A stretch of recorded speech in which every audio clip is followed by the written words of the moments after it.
Hey, what's up Survivalists? It's ItsCheif from TeamWnJ here, and look at that, I'm finally putting commentary into my time lapses.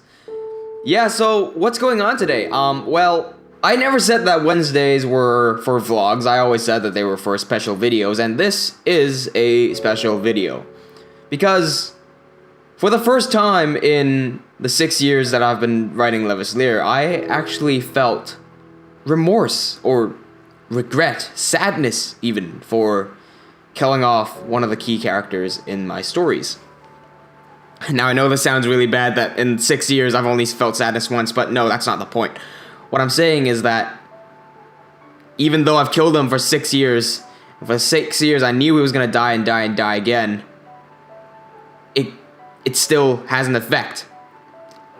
The character's death is still impactful 6 years after he's died. And I think that speaks volumes for what the rest of Levaslier will bring. I mean, this all started after I had to rewrite episode 1 of season 1 of Levaslier. I decided that I did want some more impact into this character, and so that's what I aimed to do. And when he died, and I heard this music playing, I stopped animating just to take in what this death meant, and how this set forward in motion everything else that comes in Levaslier. Not only is this death impactful for the story, but it's impactful for my life. Because had the events of Levaslier not happened, my life would not be the way it is now. You know, I would never be as passionate for animation. I would not be where I am. I would not be animating and editing videos for this amount of time, doing what I love. So, this one character's death holds a lot to me. Now, anyway, I want you guys to also kind of understand what this death means to the entire story. So, I'm, for the first time, going to tell you about the story of Levaslier. You guys get first-hand insight. So this is a completely unscripted video, if you can't tell already. I'm just gonna go off and cut up what important dialogue needs to stay. How should we start? Well, let's talk about what happens before season 1 of Levaslier. You know, all the prerequisites and all the stuff that you need to know.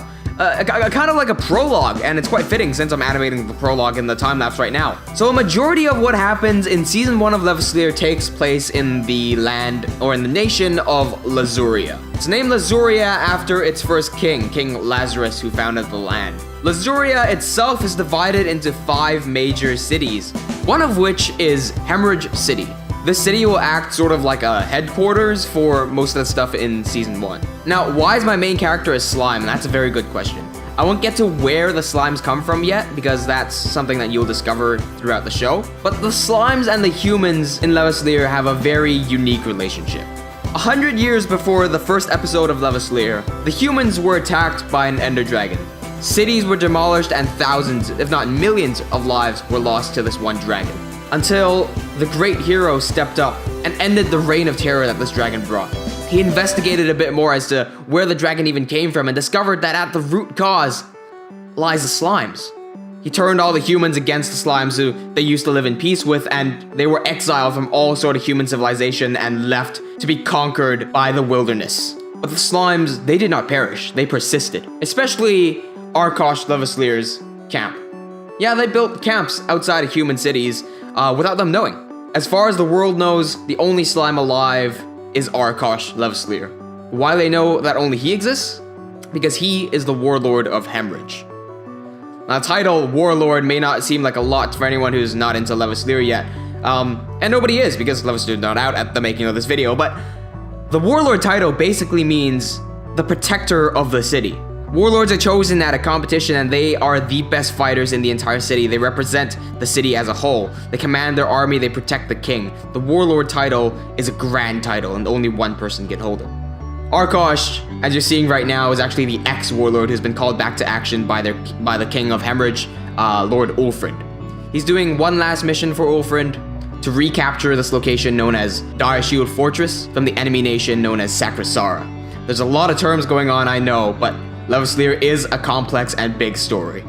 Now, at this point, you should have a lot of questions, and that's, you know, expected considering the information that I've just dumped at you. And I mean, here are some of the questions that you may be asking that you will get answers to in the show. You know, so why is Lord Ulfrind a human working with Arkosh Levaslier, a slime? They're sworn enemies, right?